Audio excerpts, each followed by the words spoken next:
guys, this is Lucy and I'm Lana and welcome to the Princess Pet Diaries. Okay, stop. Just 1 second. So, before we start today's episode, there's something that I want to tell you guys that happened on our walk this morning.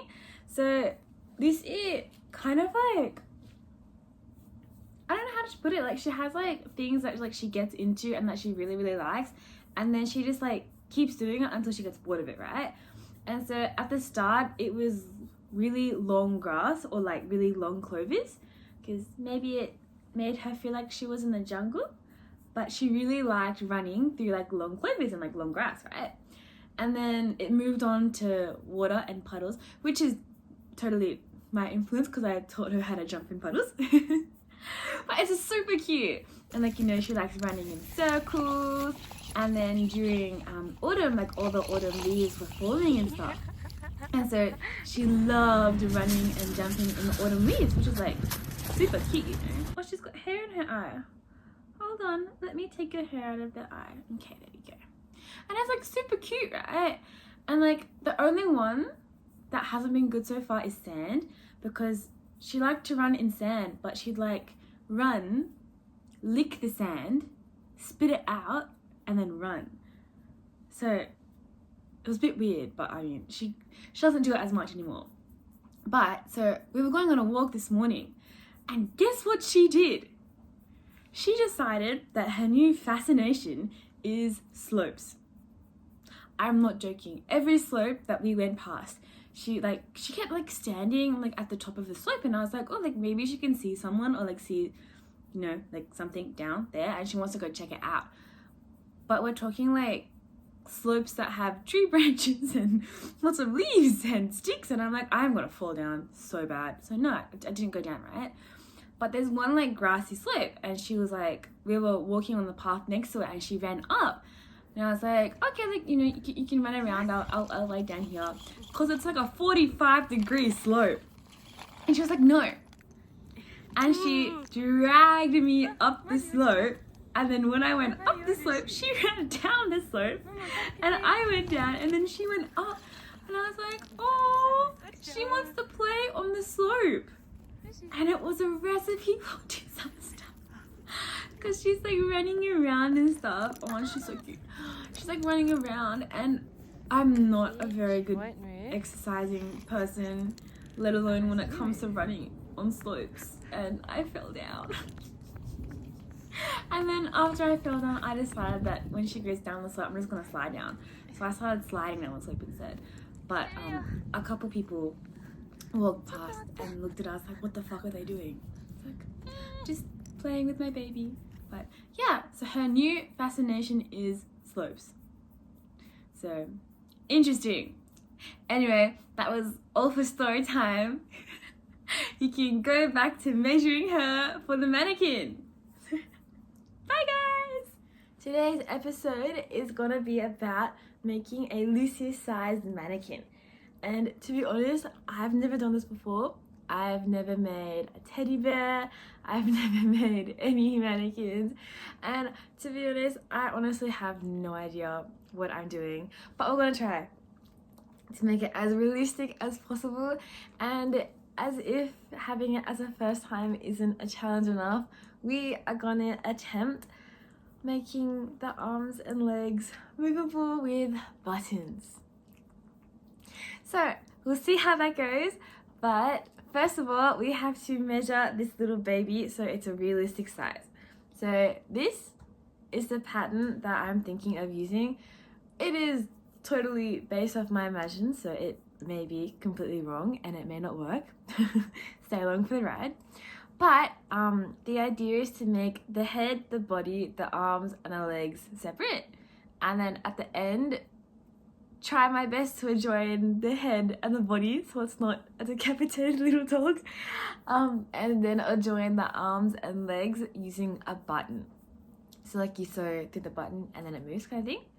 But yeah, so good luck to us. Let's get measuring.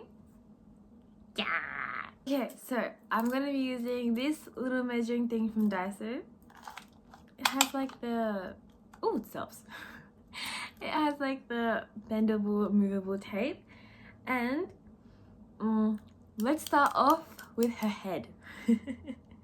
So one thing is, in the future, I do want to be making hats and stuff. So we want to get her ears in the right place. Ooh, this is not going to be very easy.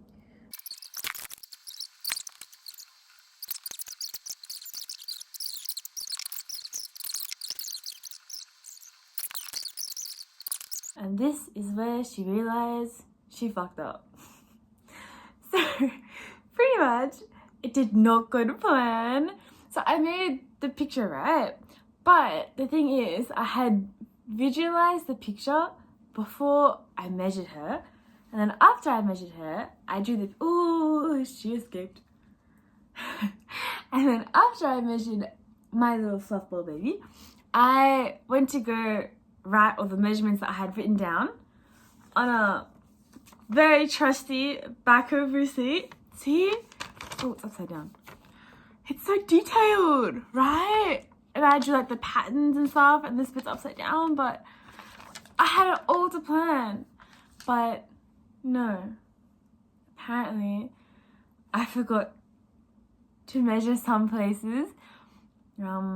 I did not write the numbers clearly enough, so I couldn't figure out where the number was pointing to. And also, I don't know how I managed to do it, but I got some measurements of like 10 centimeters, which is really, really weird. But so anyway, if you are gonna try and do this at home, please do it with somebody. Because what I ended up doing is I got my boyfriend to help me measure her. So we got some accurate measurements of someone who is currently digging around my boyfriend's pillow. Anyway, so I got him to help me with the measurements, and it went so much more smoother. And so these are the final measurements. Ta-da! It looks so confusing, and it is very confusing, but that's why I color coded it. And I use these measurements to make these patterns. They are very unreliable patterns, so I don't exactly recommend using them, but we're gonna try using them. So the plan is, so the head, if you can see it here, it's kind of like a teddy bear type of head. So I've got the face and the nozzle is a bit different. I don't know how I'm gonna do the nozzle. At the moment, I've just sectioned off some fabric to experiment with. And then with the front and the back of the head, right? And then the arms and the legs are probably the more simple bits because it's just the front and the back.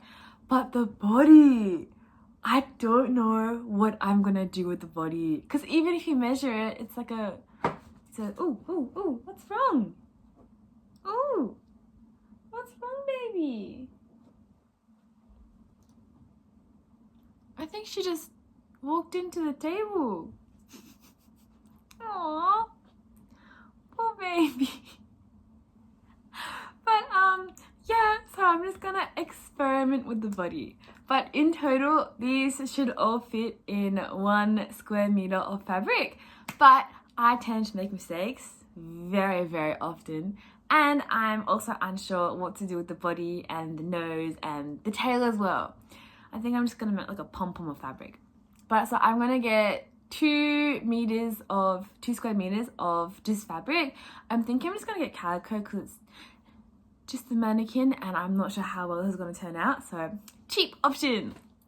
And then some fluff to go inside, and I do need 4 buttons for the arms and legs, and I want them to be a larger size so they're more natural and cute, and if possible heart-shaped or pink because it's cute. But yeah, that was pretty much our adventure of measuring. The only advice I can give anyone who wants to do this is do not measure the dog alone. The dogs like to move. The dogs like to not straighten their arms. The dogs need to be handled by 2 people. But yes, so that's what we're gonna do. I've also measured out all the patterns on Illustrator, which is where I drew them. So all I need to do is print them out on an A4 piece of paper and cut it out, which is good. Also, I did want to like film it all on Illustrator and stuff, so I could show you like, this is how I'm doing it. Like, look at me fucking up. But I didn't know how to screen record on my laptop. So if anyone does know and would be able to tell me, I would be much obliged for next time.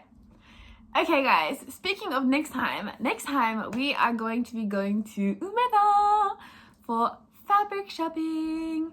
So if you're interested and want to follow along to see if I fuck it up or I actually pull it off, please come and stay tuned for the next episode as well. And adios. I'll get my baby. You guys all want to see her. Hold on.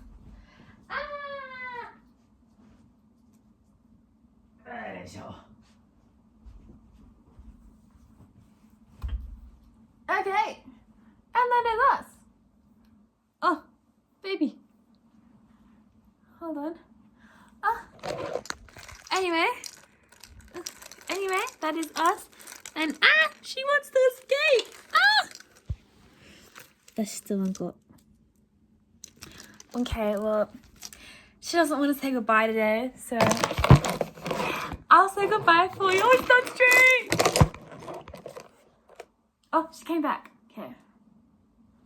Ooh, okay. Well, it's goodbye from Lucy and Lana. Bye, guys. Thank you for watching.